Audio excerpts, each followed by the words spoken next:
All right, what's up guys? In this video, I wanted to talk a bit more in depth about how the wavetable distortion function in Tactical Nuke works. I think it's important to kind of give you guys a peek under the hood, let's say, because wavetable distortion is not really something that's common in audio effects. I couldn't find very many examples of plugins doing anything like this, so it's probably likely to say that you haven't heard of this before or don't have any concept of what it does.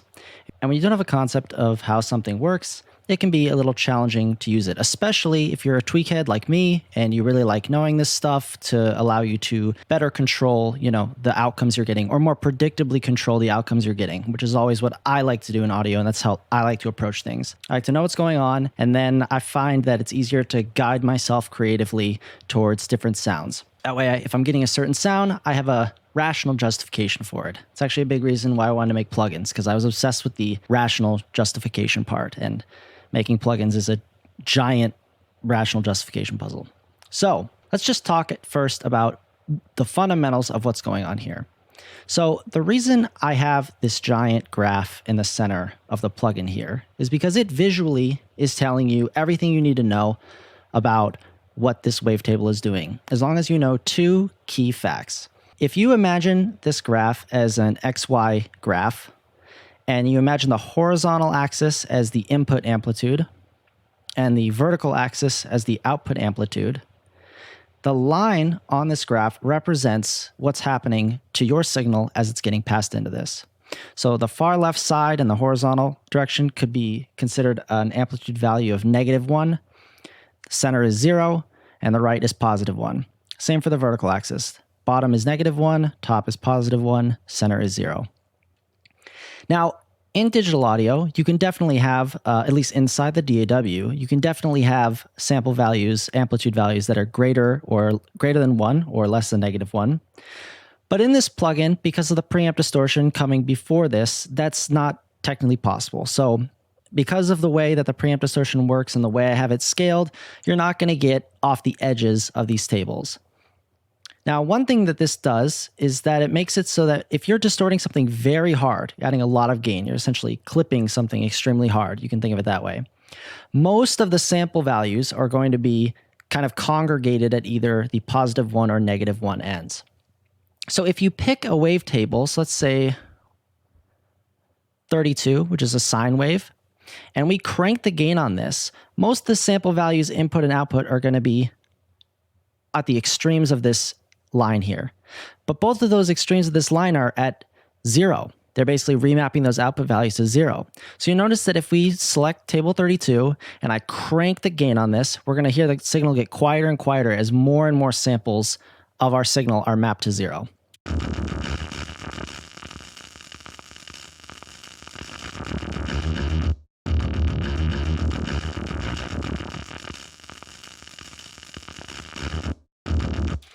This is the expected behavior of how this works.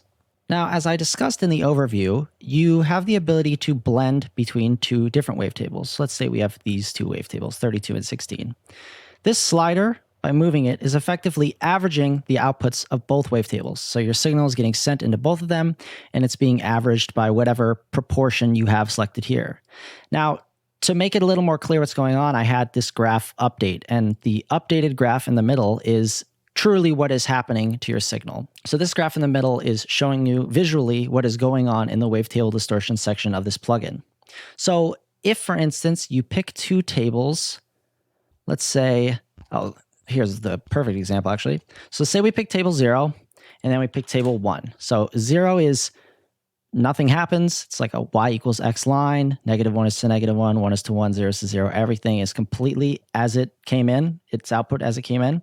And 1 is phase inverted, right? So what would happen if you mixed a normal version, your dry signal, and then a phase inverted, exact phase inversion of that signal? Well, it will output nothing. It will output silence. And notice that as we blend these, the line morphs to represent what them mixed is, and if it's 50-50, that line is basically stuck on 0. Every value will be mapped to 0. So I'm going to press play, and I'm going to move this slider and slowly blend between them. And as if you mixed a phase inverted and non-phase inverted version of a signal, it will slowly go to 0. So let's see.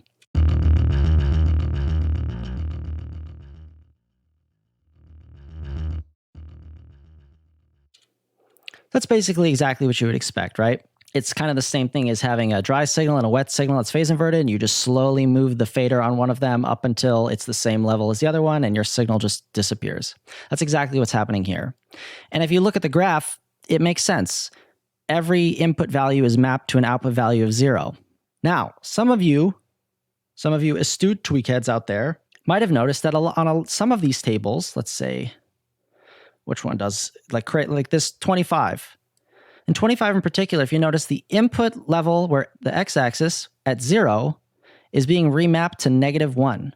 So that means when there's no audio passing into this, when there's complete silence being passed into this, it will output a value of -1. Well, that's a DC offset, right? So that's not that helpful. You know, if silence is coming in your plugin and it's just cranking out values of -1, it's just eating up headroom and doing absolutely nothing for you. So kind of hidden inside Tactical Nuke, it's not really documented because it's not important. It's just there so that you have an easier time using it. There's a DC filter at the very end of the plugin to get rid of all this added DC offset because it doesn't do you any good. I've also made it so that the dry and wet signals of Tactical Nuke both have it, so that it kind of retains better phase consistency between both the dry and the wet signal, assuming there is still phase consistency. Now, some of these tables destroy your signal so dramatically that the dry and wet signals don't really have a phase relationship, and that doesn't matter.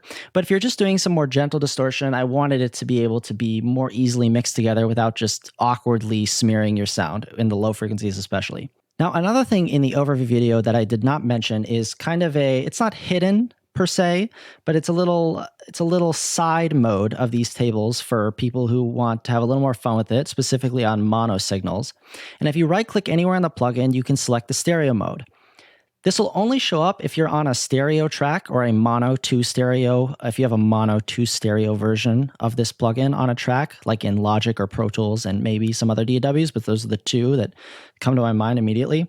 And if you select stereo wavetables, what it essentially does is instead of having both the left and right channels be affected by whatever blend of your two wavetables you have, it will make it so that the left channel is affected by the left table and the right channel is affected by the right table. And this slider then volume balances them.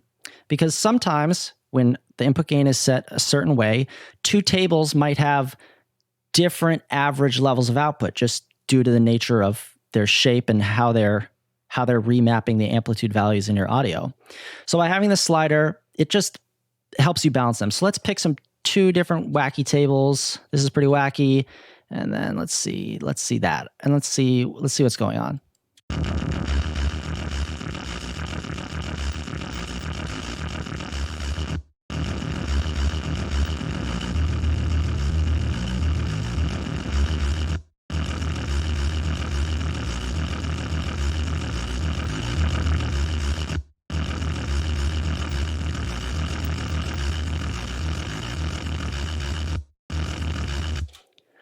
So as you can see, we took a mono signal. Now this is a stereo track, but the bass DI itself is a mono signal. We take that mono signal, and by using two dramatically different wavetables, we kind of destroy the phase consistency between the left and right side, and you can basically make a crazy stereo distorted version of your signal. Again, you just right-click anywhere on the UI, but this will only appear if it's on a track that this will work on. So if it's just on a normal mono track, for instance, Cubase has, at least this version of Cubase has tracks that are just strictly mono. They don't have a mono to stereo insert feature, at least in this version. They might in newer versions. I'm not 100% sure. And this will not appear because it'd be confusing if it did. If you enjoyed this video and you really want to know more about how Tactical Nuke works, I recommend checking out the video in the description talking about the bit manipulation section. If you feel like you have a solid grasp now of how the wavetable distortion section works, you should really watch the bit manipulation section, because knowing how both of these work and being able to combine both of what these different sections do can really unlock a whole ton of sonic possibilities that otherwise wouldn't be possible. If you like what you've seen in this video and you want to get your hands on Tactical Nuke so you can mangle your audio, check out the link in the description below. And as always, keep it cool, guys.